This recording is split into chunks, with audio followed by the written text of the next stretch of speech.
मेरे जुगाड़ वाले गार्डन में यानी कि टेरेस गार्डन में कुछ फूल होते हैं, कुछ फल होते हैं, कुछ सब्जियां होती हैं और उन सब के लिए मुझे अलग-अलग तरीके की जुगाड़ उनके हिसाब से करनी पड़ती है। आज भी मैं एक हाज़िर हुई हूँ नई जुगाड़ लेकर बिल्कुल फ्री की, वो भी अपने किचन गार्डनिंग के लिए यानी कि अपनी सेम वाली वाइन के लिए। अस्सलाम वालेकुम friends, welcome to my channel Shabnoor Ali. Friends देखिए, हमने एक फरवरी में कुछ बीज डाले थे सेम की वाइन के लिए और उसी को आज हम ट्रेलिस दे रहे हैं। क्योंकि रोज़ क्या हो रहा है ना, पतंग से रोज़ फूल कट जा रहे हैं और उसमें लगी हुई सेम की बीन्स भी कटी जा रही हैं फलियाँ। तो मैंने जिसके लिए जुगाड़ की है वो एक लेगिंग ले सकते हैं या कोई टी शर्ट ले सकते हैं पुरानी, फटी हुई हो चलेगी, हमें तो स्ट्रिप्स ही निकालनी है। तो मैंने 1-1, डेढ़-डेढ़ इंच या 2-2 इंच तक की इस तरह से कट लगाया है। अब इसको फाड़ देना है और फाड़ने के बाद बहुत सारी स्ट्रिप्स निकल आएँगी। उन सब को आपको गाँठ बनाकर लंबी सी एक रस्सी बना लेना है और इस रस्सी को आपको रोल-रोल करके बँटना होगा। बँटने के बाद एक मज़बूत रस्सी तैयार हो जाएगी, जिसको हम ट्रेलिस के काम में लेंगे यानी कि सेम की वाइन को उस पर चढ़ाएँगे। जैसे कि क्रीपर्स नेट होती है ना, उसी तरीके की कुछ नेट तैयार हो जाएगी और जिसमें कि सेम की वाइन को सपोर्ट मिलेगा। पतंग उसको काट नहीं सकेगी, उसका मंजा, उसका डोरा, और जिससे कि सेव हो जाएगी हमारी वाइन और उसको सपोर्ट भी मिल जाएगा। आइए देखिए उस वॉल को, उस पिलर को यहाँ पर मैंने इसी तरह से डोरी रस्सी बनाकर क्रीपर नेट को सीधे-सीधे पहले बाँधा। फिर इसको हम क्रॉस में बाँधेंगे या इसमें हम चेक्स बना सकते हैं। किसी भी तरह से हमें नेट तैयार करना होगा। तो हम पूरा रोल-रोल बना लेते हैं और फिर बाँधते हैं। ये जो जुगाड़ है ना, यहाँ पर मैंने पीवीसी पाइप को भी पहले जाम किया था। कुछ नहीं था, बस एक सरिया था और दोनों तरफ सपोर्ट चाहिए होता है, दोनों तरफ रस्सी बाँधने के लिए।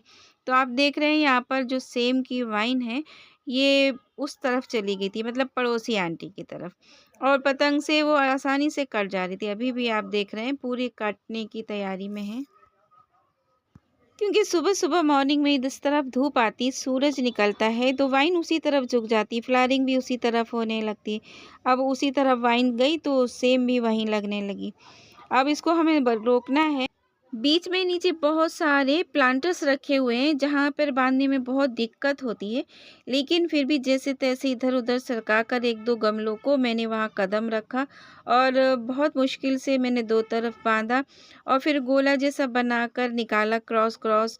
और अगर छोटा बढ़ जाता तो मैं थोड़ी डोरी और जोड़ लेती, पहले एक कोना छोड़कर और फिर आगे बढ़ती, फिर मैं क्रॉस करती। इस तरीके से मैंने ये नेट बना दिया और जो वाइन उस तरफ झुकी हुई थी, मैंने उसको पहले ही आगे की तरफ कर लिया था, ताकि ये अब और उस तरफ नहीं जा सकेगी और जो फलियां हैं हमारी सेव रहेंगी। और ये इतने में काम नहीं चलेगा, हालांकि फिर भी जब तक ये सेम देख रहे हैं ना, लग रही है इसमें, तब तक ये कुछ बड़ी हो जाएगी, हार्वेस्ट करने लायक हो जाएगी। और हाँ, मैं इसी से कंटिन्यूटी रखती हूँ, यानी कि यही सेम सुखाती भी हूँ, बीज बनाती भी हूँ और उन्हीं बीज से दोबारा ग्रो करती हूँ। मतलब सेम की वाइन मैं पूरे साल ही ग्रो करती हूँ, वाइन तो बनी रहती ही है। और बहुत ज़्यादा गर्मी होती है, अगर आप उस टाइम बचा लें तो 2 से 4 साल तक भी चल सकती है। ये मेरी पुरानी ही वाइन है, लास्ट ईयर की वाइन है। और बाँस का सहारा दिया है मैंने, वाइपर के रॉड, डंडे, झाड़ू के डंडे, जो कुछ भी मिलता है मैं इस जूट वाली रस्सी से या कपड़े की रस्सी जो बनाती हूँ उसी से बाँध-बाँध कर ट्रेलिस तैयार करती रहती हूँ, जिससे कि ये वाइन को काफ़ी अच्छा सपोर्ट मिल जाता है। क्रीपर्स हैं, वाइन है, इनको सपोर्ट चाहिए चाहिए, जिससे कि अच्छी फ्लावरिंग भी होती है। देखिए ये बल्ली पर है और बड़ी दूर तक गई हुई है, जाने कहाँ, जहाँ-जहाँ चाहती है वहाँ फैल जाती है। सूखे पत्तों की मैं प्रूनिंग कर देती हूँ और खाद वगैरह मैं नाइट्रोजन बेस्ड खाद डालती हूँ। जैसे कि मेरे पास गोट मैन्योर होता है, वही मैं भर-भर कर डालती हूँ। बाकी इस कंटेनर में यहाँ एक फिश बॉक्स है, ये देखिए, जिसमें कि सिर्फ़ कचरा भरा है। पहले कभी मैंने थोड़ी मिट्टी भी डाली थी। इसी तरह झाड़ती हूँ तो कचरा इसी में मेरा भरता चला जाता है। फिर मैं थोड़ी गोट मैन्योर डाल देती हूँ, कभी राख डाल देती हूँ, कभी लहसुन, प्याज़, आलू के छिलके डाल देती हूँ। बस कचरा पड़ा है तो पड़ा है और फिर वाटरिंग कर देती हूँ। अपने आप ही इसमें खाद बनती है, ज़्यादा मैं कुछ नहीं करती हूँ। और यहाँ पर देखिए नारी के साग में ये एक फूल खिला है। स्वीट पोटैटो वाइन होती है ना, जैसे उसका फ्लावर और मॉर्निंग ग्लोरी का फ्लावर, उसी की तरह ये भी लग रहा है। तो वीडियो अच्छा लगा हो तो लाइक कीजिए, शेयर कीजिए, चैनल को सब्सक्राइब कीजिए। फिर मिलते हैं नेक्स्ट वीडियो में, तब तक के लिए अल्लाह हाफ़िज़।